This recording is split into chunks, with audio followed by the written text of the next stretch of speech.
खबर हरपन न्यूज। आइए रुक करते हैं आज की कुछ खास खबरों की ओर। पुलिस के अत्याचार से मजबूर दतिया बुंदेला कॉलोनी निवासी हेमंत रायकवार ने जिला चिकित्सालय दतिया में इलाज के लिए भर्ती कराया गया, लेकिन वहां कोई सुनवाई नहीं हुई। देखिए क्या है पूरा मामला। पुलिस के अत्याचारों से मजबूर दतिया बुंदेला कॉलोनी निवासी हेमंत रायकवार, जिसे जिला चिकित्सालय दतिया में इलाज के लिए भेजा गया, लेकिन एक गरीब की नहीं हुई वहां भी कोई सुनवाई। वह 2 दिन इलाज के लिए तरसता रहा, पर नहीं दिया गया स्वास्थ्य कर्मचारियों द्वारा इस ओर ध्यान। आखिरकार अपना पल्ला झाड़ते हुए हेमंत के कहने पर उसे कर दिया गया ग्वालियर रेफर। लेकिन हद तो तब हो गई जब जाते समय डॉक्टर और नर्सों ने हेमंत से कहा कि ड्रेसिंग और जांचें करवा लें। हेमंत ने कहा कि 2 दिन से मैं यहाँ दर्द के मारे तड़प रहा हूँ, ना मेरी ड्रेसिंग की गई और ना ही कोई मलहम पट्टी की गई। जाते समय आप लोग क्या बताना चाह रहे हैं? मैं नहीं कर पाऊंगा ड्रेसिंग। तो देखिए मीडिया के सामने डॉक्टर एवं नर्सों ने उस एडमिट पर्चे पर लिख दिया, हेमंत नहीं कराना चाहता ड्रेसिंग पट्टी। हद तो हो गई है। चिकित्सा की सुविधाएं साथ पुलिस ने भी पल्ला झाड़ लिया और स्वास्थ्य विभाग के आला अधिकारियों ने पल्ला झाड़ते। आखिर कौन सुनेगा इस गरीब की? इस प्रकार सवाल खड़ा होता है कि 2 दिन आखिरकार अस्पताल में क्यों तड़पता रहा, क्यों नहीं दिया चिकित्सकों ने इसकी ओर ध्यान, जो एक सवाल है। लेकिन इसके बावजूद भी दुर्भाग्यपूर्ण बात यह रही कि इस दौरान एम्बुलेंस तक ले जाने के लिए स्ट्रेचर ना ही कोई हेल्प कर्मी। मजबूरन परिवार वाले स्वयं ही लेकर गए एम्बुलेंस तक, 3 मंजिल नीचे तक, जो सवाल खड़ा करता है स्वास्थ्य विभाग की लापरवाही को लेकर। आखिर ऐसा कब तक होगा? कब तक यूं ही होता रहेगा इन गरीब लोगों का शोषण? जो सवाल खड़ा करता है प्रशासन एवं स्वास्थ्य विभाग की कार्यशैली पर। इलाज नहीं हुआ है 3 दिन से। आज मैंने डॉक्टर साहब ने बोला मेरे को रेफर कर दीजिए ग्वालियर, तो उन्होंने लिख दिया। तो उसके बाद फिर यहाँ पे आए, बोले चलो हम तुम्हारी मलहम पट्टी कर दिए हैं। तो हमने कि सर मैं 3 दिन से डला हूँ, आपने जब से क्यों नहीं की है? तो कह रहे हैं पहले इस पे साइन करो, जब ही साइन करवाएंगे तुम्हारे या मलहम पट्टी कर देंगे। हमने कि नहीं सर मुझे तो अब रेफर कर दीजिए। अब उस दिन से आपने क्यों नहीं किया हमारा? और हमारी इतनी स्थिति खराब है, कब तक हमारे घर और परिवार वाले संग देंगे? मेरे पास पैसे भी नहीं है, किराए से रहता हूँ मैं, तो मैं कहाँ से कर्जा ले लेके अपना इलाज कराऊंगा? मैं हॉस्पिटल जा रहा हूँ ग्वालियर। मध्य प्रदेश सरकार द्वारा विद्युत विभाग में लंबी राशि के अटके बिलों के चलते बड़े बड़े कारखानों एवं मिलों के बाकायदा दरों की संख्या लगभग जिले में 10,000 एवं प्रत्येक व्यक्ति पर 20 से 40 लाख रुपए बकाया है, जिनके बिल भुगतान के लिए निर्णय लिया गया है कि यदि कोई विद्युत बिल जमा नहीं करेगा तो उसकी संपत्ति कुर्क की जाएगी। मध्य प्रदेश सरकार द्वारा विद्युत विभाग में लंबी राशि के अटके बिलों के चलते बड़े बड़े कारखानों मिलों के बकायेदारों की संख्या लगभग 10,000 से ज़्यादा दतिया जिले में पहुंच गई है। प्रत्येक व्यक्ति पर 20 से 40 लाख रुपए बकाया है, जिनसे बिल भुगतान के लिए अब निर्णय लिया गया है कि यदि कोई विद्युत बिल जमा नहीं करेगा तो उसकी संपत्ति कुर्क कर सील कर दी जाएगी, जिसकी पहल दतिया जिले में विद्युत महाप्रबंधक सुधीर कुमार शर्मा के नेतृत्व में प्रारंभ हो चुकी है। जिले के सेवड़ा, इंद्रगंज, दतिया बकायेदारों पर कार्रवाई की गई है। संपत्ति को सील कर बकाया जमा करने के लिए 1 महीने का समय दिया गया है। यदि बिल का समय पर भुगतान नहीं किया गया तो संपत्ति की नीलामी भी कर दी जाएगी। दतिया जिले में कार्रवाई के दौरान गुड्डू टायर वाला बस स्टैंड पर 4 लाख रुपए का बकाया था, उसकी दुकान सील कर दी गई। वहीं इसी क्रम में अनिल साहू, जिस पर 22,80,000 रुपये का बकाया है, उसकी भी दुकान सील की गई है। इसी प्रकार बड़े बड़े बकायेदारों के पर भी कार्रवाई की जा रही है। दतिया से हमारी संवाददाता रजनी लटोरिया की खास खबर।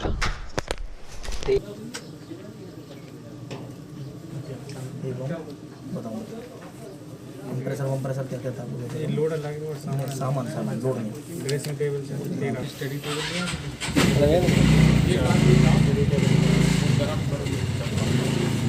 मोमबत्ती और वो रखा है नीचे, शहर में काफी लोगों पे बिल बकाया है। लगभग 65 करोड़ की राशि बकाया है विद्युत मंडल की, विद्युत कंपनी की। इसमें हम जो है लगातार उनको निवेदन कर रहे हैं, प्रयास कर रहे हैं कि आप अपना राशि जमा कराएं। और इसके संबंध में ये मैं बताना चाहूंगा कि पहले हम बिल देते हैं, तो बिल के बाद में तो बिल जमा नहीं होता है तो हम फिर डीआरए एक्शन में कार्रवाई करते हैं। डीआरए एक्शन में हम लोग पहले बी फॉर्म इशू करते हैं, फिर सी फॉर्म इशू करते हैं। इसके बाद हम एक कुर्की का मांग पत्र जारी करते हैं और अगर जो नहीं लेते उसको चस्पा करते हैं। उसमें भी हम उनको समय सीमा देते हैं इसके बाद में यदि वो पेमेंट नहीं होता है तो उसको हम जो है फिर हम उसमें कुर्की की कार्रवाई करते हैं। तो ऐसे दतिया शहर में लगभग हमने 900 उपभोक्ताओं को लगभग 9 करोड़ राशि के मांग पत्र जारी किए हैं, जिसमें हमको कुर्की करना है।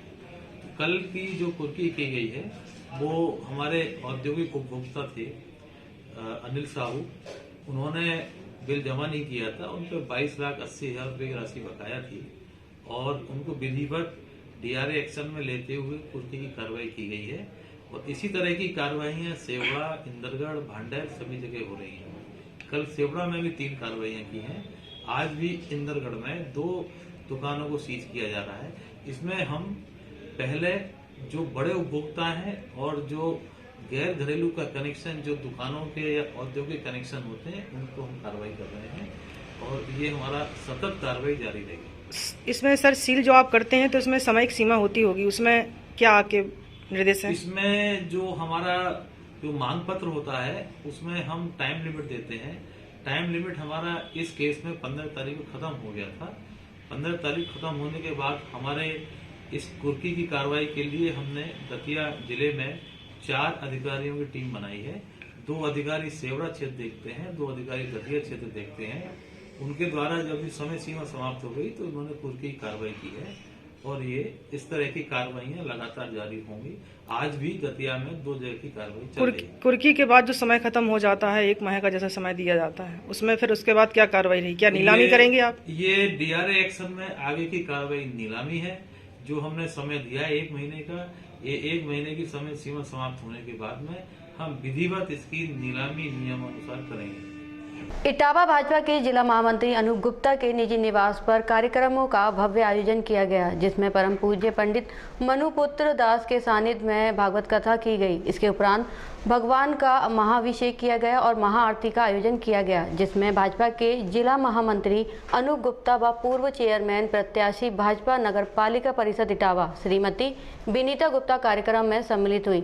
महिला और पुरुषों ने बढ़ चढ़कर हिस्सा लिया।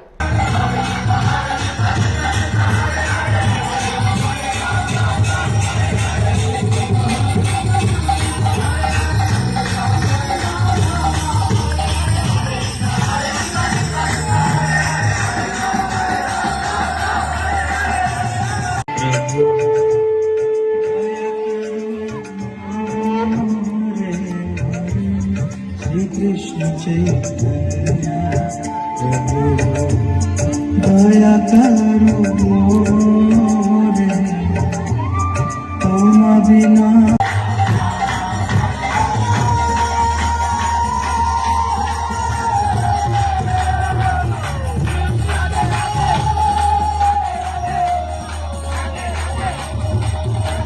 फरवरी से 27 फरवरी तक होने जा रहे राष्ट्रीय संत मुनिश्री 108 विहर सागर महाराज एवं मुनिश्री विजय सागर महाराज के सत्संग के सानिध्य में पंच कल्याण महोत्सव एवं गजरथ महोत्सव होने जा रहा है। इस कार्यक्रम हेतु वेदी शिलान्यास एवं भूमि पूजन किया गया। आयोजन के प्रवक्ता सचिन जैन ने बताया है कि इस कार्यक्रम हेतु फूलबाग मैदान में अयोध्या नगरी का निर्माण भव्य रूप में किया जा रहा है। इस अयोध्या नगरी के निर्माण के भूमि पूजन के परम पूज्य राष्ट्रीय संत मुनिश्री 108 विहर सागर जी महाराज के सानिध्य में प्रतिष्ठाचार्य चंद्र प्रकाश चंदन सुनील भंडारी हुकुमचंद जैन ने मुख्य अतिथि विधायक डॉक्टर सतीश शिकरवार, विशिष्ट अतिथि पूर्व विधायक मुन्ना लाल गोयल एवं वेदी के मुख्य जजमान बालचंद जैन ने वेदी शिलान्यास एवं भूमि पूजन किया। इस मौके पर पंच कल्याण समिति के शिरोमणि डॉक्टर बीरेन्द्र गंगवाल, अध्यक्ष महेश चंद्र जैन, महामंत्री पवन जैन, कार्य अध्यक्ष मनोज जैन, स्वागत अध्यक्ष पदम जैन, उपाध्यक्ष पारस जैन, मुख्य संयोजक बालचंद जैन, संयोजक विनय कासलीवाल, निर्मल पठानी सहित पंच कल्याण कमेटी मौजूद थी।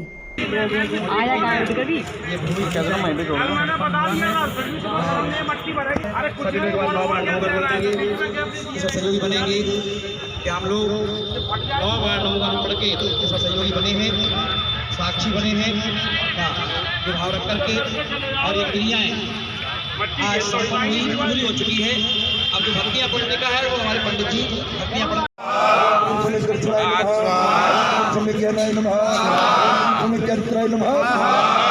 जाता है प्रदाय नमः ओम ज्ञाताय नमः ओम प्रदानाय नमः ओम प्रियाय नमः ओम ज्ञानाय नमः ओम ज्ञानाय। केशव पंचकल्याणक में जहां 22 तारीख से 27 तारीख का ये भव्य महाआयोजन होने जा रहा है, उस महाआयोजन में हम आपको इस महाआयोजन को सफल बनाने में धर्म की प्रभावना, देश की प्रभावना, गुरु की प्रभावना करने में सहयोगी बने, ऐसी भावना रख करके आज जो भूमि पूजन का प्रोग्राम रखा है।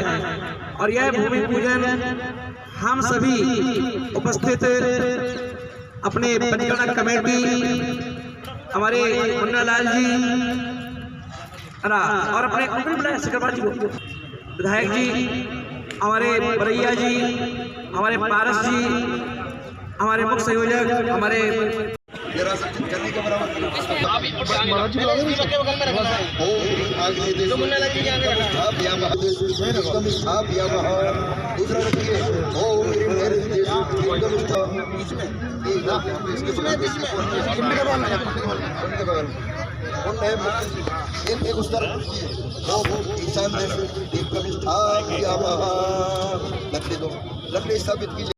ग्वालियर की सेंट्रल जेल में बंद कैदियों की भगवान में आस्था और धर्म के प्रति अटूट विश्वास देखने को मिला है, जब जेल परिसर में चल रही भागवत कथा के दौरान 1.25 करोड़ पार्थिव शिवलिंग का निर्माण सभी कैदियों द्वारा किया गया। ग्वालियर की सेंट्रल जेल में बंद कैदियों की भगवान में आस्था और धर्म के प्रति अटूट विश्वास देखने को मिला, जब जेल परिसर में चल रही भागवत कथा के दौरान 1.25 करोड़ पार्थिव शिवलिंग का निर्माण सभी कैदियों द्वारा किया गया।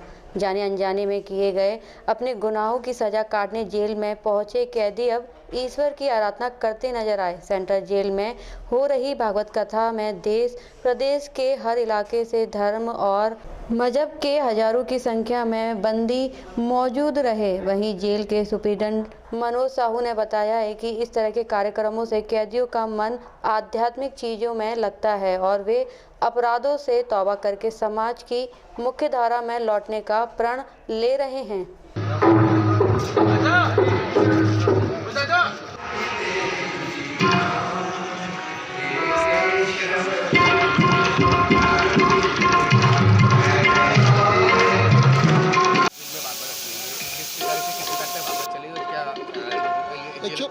एक्चुअली भागवत के साथ साथ 1.25 करोड़ शिवलिंग बनाने का भी हमने इस बार प्लान किया है।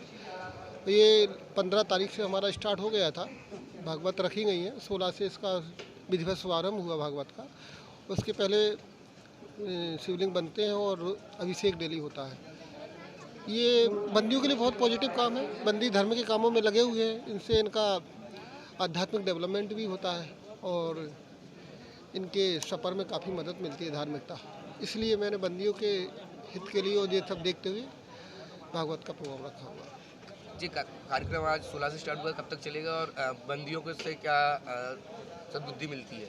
ये 16 से 23 तारीख तक प्रोग्राम चलेगा। 24 को भंडारा है, इसका समापन है। और बंदियों को तो बहुत ही सुधार, मैं 2.5 साल से आया हूँ तो मुझे तो बंदियों में बहुत सुधार दिखा हुआ है इस धार्मिकता के कारण। जेल में कोई बड़ी कैजुअलिटी नहीं होती है और बंदी धर्म के मार्ग को अपनाकर अपने आगे का रास्ता बड़ा सरल कर लेते हैं। जब से जेल में आप इधर जेलर बनकर आए हैं, जब से यहाँ पर भागवत सुपरिटेंडेंट बनकर आए, जेल में भागवत स्टार्ट हुई, तो जेल के जो कैदी हैं उनको लगता होगा कहीं ना कहीं हम लोगों को अच्छी सुधार बिल्कुल, वो तो बड़े उत्साह रहते हैं और वो हमेशा 1 महीने पहले से ही सोच रहे थे कि इस बार भागवत होगी कि नहीं होगी कोरोना काल में। बट भगवान की इच्छा के आगे किसी की नहीं चलती है, तो उन्होंने इसको फिर मौका दिया और फिर से हमने दोबारा रजिस्ट्रेट किया। इटावा सांसद रामशंकर कठेरिया द्वारा आज आदर्श रेलवे स्टेशन पर सुबह पहुंचकर भारत में रेल मंत्रालय के बड़े बड़े रेलवे स्टेशन जिनमें टेक्निकल प्रणाली है, उसी कड़ी में आज इटावा में नव स्थापित सूचना एकीकृत प्रणाली एवं रेलवे स्टेशन पर शौचालय का शुभारंभ किया गया।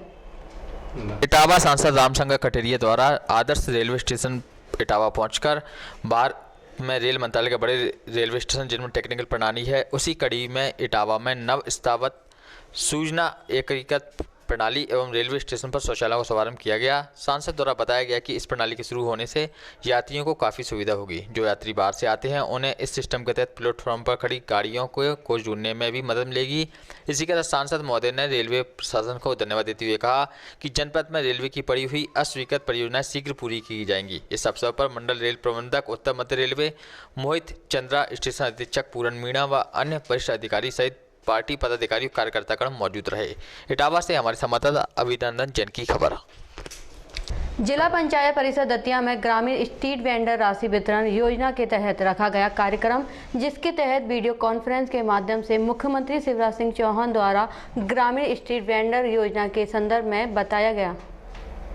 पंचायत परिषद दतिया में ग्रामीण स्ट्रीट वेंडर राशि वितरण योजना के तहत कार्यक्रम का आयोजन किया गया, जिसमें वीडियो कॉन्फ्रेंसिंग के माध्यम से मुख्यमंत्री शिवराज सिंह चौहान द्वारा ग्रामीण स्ट्रीट वेंडर योजना के बारे में बताया गया। इस दौरान जिला पंचायत सीईओ दतिया अतेन सिंह गुर्जर के मार्गदर्शन में राशि हितग्राही उपस्थित रहे, जिन्होंने ध्यानपूर्वक मुख्यमंत्री के संबोधन को सुना और योजना के तहत 10,000 रुपये की राशि के संबंध में जानकारी ली। ग्रामीण स्ट्रीट वेंडर योजना को लेकर क्या कुछ कहा जिला पंचायत सीईओ अतन सिंह गुर्जर ने, देखिए हमारी ये खास रिपोर्ट। अच्छा, इंटरलॉक की मशीन। ग्राम मोरिडा की श्रीमती सीमा बाई, जिन्हें मध्य प्रदेश ग्रामीण बैंक शाखा इछावर से ऋण स्वीकृत किया गया। जो 10,000 रुपये का ऋण वितरण किया था, उसका कार्यक्रम था। भोपाल से संपूर्ण प्रदेश को संबोधित किया था और ऋण वितरण का कार्यक्रम संपन्न हुआ था। दतिया जिले में भी अभी आज 40 लोगों को ऋण वितरण किया गया और इधर 2,000 लोगों को ऋण वितरण स्ट्रीट वेंडर के तहत किया जा चुका है। सर, इस योजना का आखिरकार उद्देश्य क्या है? इस योजना का उद्देश्य है जो छोटे व्यवसायी हैं, जो ठेला वगैरह लगाते हैं फल सब्जी आदि के, उनको सशक्त करना, उनके व्यवसाय को बढ़ाना। कृषि कानूनों के विरोध में देशव्यापी रेल को रोको अभियान के तहत ग्वालियर में भी वामपंथी दलों सहित अन्य किसान संगठनों ने प्रदर्शन किया। इस दौरान वामपंथी दल और किसान संगठनों के कार्यकर्ता पुलिस को चकमा देने में कामयाब हुए। उन्होंने पुलिस के कड़े पहरे को चीरकर रेलवे स्टेशन से कुछ दूरी पर रेलवे ट्रैक पर पहुंचकर प्रदर्शन किया। कृषि कानून के विरोध में देशव्यापी रेल रोको अभियान के तहत ग्वालियर में भी वामपंथी दलों सहित अन्य किसान संगठनों ने प्रदर्शन किया। इस दौरान वामपंथी दल और किसान संगठन के कार्यकर्ता पुलिस को चकमा देने में कामयाब हुए। उन्होंने पुलिस के कड़े पहरे को चीरकर रेलवे स्टेशन से कुछ दूरी पर रेलवे ट्रैक पर पहुंचकर प्रदर्शन किया। लिहाजा कुछ कार्यकर्ता रेलवे ट्रैक पर लेट गए और कृषि कानून के विरोध में नारेबाजी की। पुलिस ने उन्हें समझाने की बहुत कोशिश की, लेकिन आंदोलनकारी नहीं माने तो उन्हें ट्रक से जबरन घसीटते हुए गिरफ्तार कर लिया गया। मौके पर जीआरपी, आरपीएफ सहित ग्वालियर पुलिस के अधिकारी और पुलिसकर्मी मौजूद थे, जिन्होंने कड़ी मशक्कत के बाद रेलवे ट्रैक को खाली करवाया।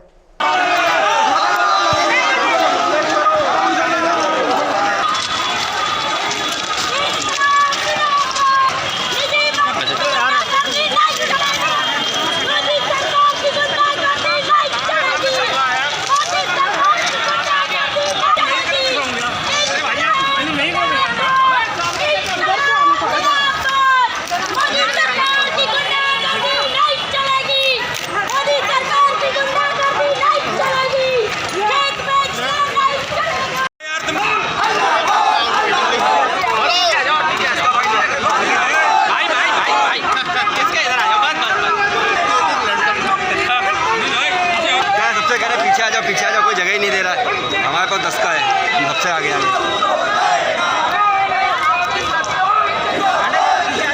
अरे हमको आ रहा तो कोई नहीं आ रहा था, हम भी नहीं आ रहे। देखो हम कितना पीछे आ रहे हैं यार, देखो हमने सबको पीछे आ रहे हैं।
आराम चले आ रहे हैं तो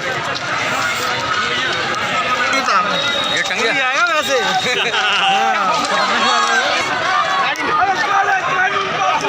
उसको लटका जाओ सब लोग।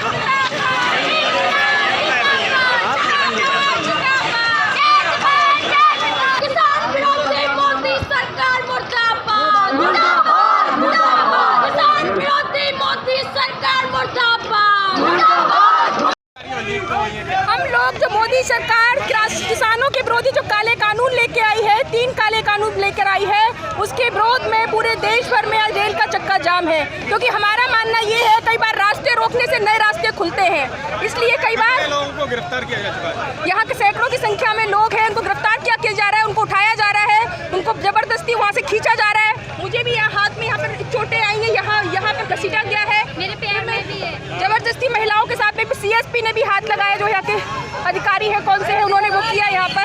क्या आप रेलवे ट्रैक पे चक्का जाम कर रहे थे? हमारे रेल रोकने का रेल का चक्का जाम का आज कॉल है, पूरे देश भर है। आपकी गिरफ्तारी कहाँ से हुई? रेलवे ट्रैक से? हम लोग यहीं पर थे, अभी आपके पास में यहाँ पर थे। क्या बोलते हैं? रेलवे ट्रैक क्लियर करा दिया गया है। कितने किसान थे मैम? लगभग 50 से 100 किसान। किस तरह की कार्रवाई की जाएगी? बस उनसे शांतिपूर्ण चर्चा की गई, उनको ट्रैक से हटा दिया गया, यात्रियों की सुविधा को ध्यान रखते हुए। मैडम कौन सा ट्रैक रोका था इन्होंने? ये झांसी छोरपर ग्वालियर रेलवे स्टेशन की ओर। कोई कार्रवाई की जाएगी? अभी हम उस पर चर्चा कर रहे हैं, फिलहाल ट्रैक क्लियर कर रहे हैं। गिरफ्तारी कर ली है? अभी हम प्रयास कर रहे हैं उनसे बातचीत करने के लिए, बाकी अगली कार्रवाई कर रहे हैं। तो अभी गिरफ्तारी भी तो करी है ना आपने? वो तो प्रोसेस में, इन प्रोसेस से चीज़ चल रही है, ठीक है, अभी हमें मैनेज कर रहे हैं। थाना अंबा क्षेत्र के गांव दक्षापुर में एक 4 पहिया वाहन ने 1.5 वर्ष के मासूम बच्चे को टक्कर मार दी, जिसमें उस मासूम कार्तिक पुत्र भूरी सिंह की मौके पर ही मृत्यु हो गई। मृतक बच्चे की मां ममता कुशवाहा घायल हो गई है। घायल को गंभीर अवस्था में मुरैना रेफर कर दिया गया है।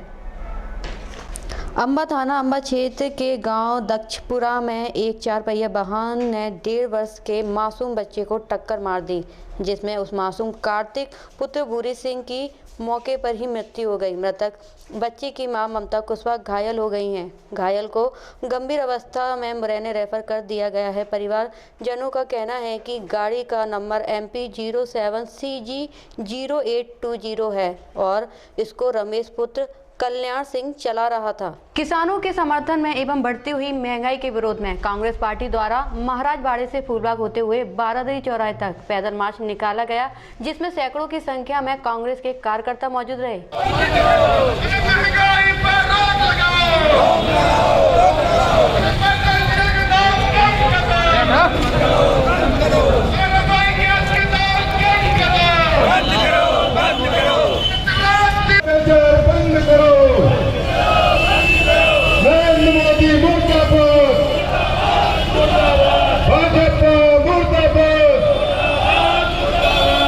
किसान विरोधी ये सरकार, किसान विरोधी ये सरकार, नरेंद्र मोदी मुर्दाबाद। या महिलाओं पर अत्याचार हो, ये सारी समस्याएं लगातार भाजपा की सरकार की ओर से बढ़ रहा है। अब मैं मोहन भाई साहब से निवेदन करूंगा, महंगाई पर रोक लगाओ, महंगाई पर रोक लगाओ, रोक लगाओ, महंगाई को रोक न सकती सरकार निकम्मी है, अरे जो सरकार निकम्मी है वो सरकार बदलनी है। महंगाई पर रोक लगाओ, रोक लगाओ, रोक लगाओ, गैस के दाम कम करो, कम करो, कम करो, गैस के दाम कम करो, कम करो। कांग्रेस पार्टी की मांग है सरकार जो किसान विरोधी हो, काले कानून को लागू किया जाए और जो लगातार महंगाई हो रही है, आम जनता इस महंगाई के कारण भाव बढ़ते जा रहे हैं, महंगाई में तत्काल रोक लगाई जाए, जिससे आम जनता 2 वक्त की रोटी खा सके। नरेंद्र मोदी जी के कांग्रेस की अध्यक्ष, कांग्रेस पार्टी के सभी वरिष्ठ कार्यकर्ता भाइयों बहनों, यूथ कांग्रेस के जिला अध्यक्ष हरवंश सिंह कंसाना जी, हमारे सेवा दल के अध्यक्ष हरवंश सिंह जी और कार्यक्रम में उपस्थित पार्टी के ज्येष्ठ श्रेष्ठ कार्यकर्ता भाइयों बहनों, आज कांग्रेस पार्टी के नेतृत्व में महाराज बाड़े से लेकर अग्रसेन चौराहा होते हुए बारादरी चौराहे तक कांग्रेस पार्टी की पदयात्रा में शामिल हुए सभी सम्मानित भाइयों, आज कांग्रेस पार्टी ने 12 किलोमीटर लंबी पदयात्रा ग्वालियर महानगर में निकाली।